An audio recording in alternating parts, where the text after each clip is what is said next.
তো আজকে আমি এসেছি হাওড়া স্বামীজি স্পোর্টিং ক্লাবের সামনে একটা লজে। আজকে হচ্ছে 4 জুন, এখন বাজে সময় 7টা, আর আমি এসে গেছি এই ফুড স্টলগুলোর ভিতরে। এখানে এত এত ফুড স্টল রয়েছে যে অলমোস্ট 38 to 39 খানা ফুড আইটেমস হবে। এখন আমি দই বড়া আর পাপড়ি চাট টেস্ট করছি, আর আমার সাথে আমার ঠাম্মাও রয়েছে। আজ আমরা ফুল ফ্যামিলি বিয়ে বাড়িতে এসেছি। তো এইদিকে দেখুন বাকিদেরকে, সবাই এদিক ওদিক কিছু না কিছু খাচ্ছে। এবার নিজেই স্যালাড শিখছি। স্যালাড সেকশনে অনেক রকম স্যালাড রয়েছে। এই স্যালাড সেকশনগুলোর পর আমি এবার আসছি একটু চিকেন কষা, একটুখানি মটন কষা আর পোলাওয়ের দিকে।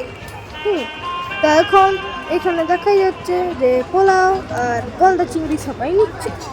তো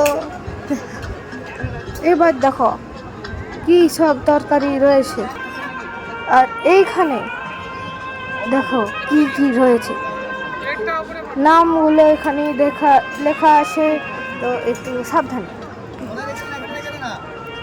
এবার দেখো সবাই কিরকম খাচ্ছে, আর এত বেশি ভিড় হয়েছিল যে কত 1000-1200 লোক হবে। আর এই দেখো এখন বর বউ এন্ট্রি চলছে,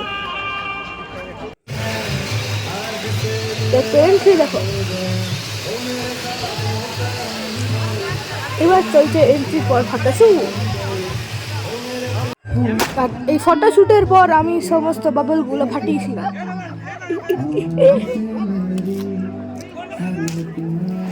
তারপর এই দেখো সিস্টেম এত আপগ্রেড হয়েছে যে এইভাবেও ফায়ার ক্র্যাকিং করা যায়। আজকে দিন যাচ্ছে, তো টাটা, রাখছি।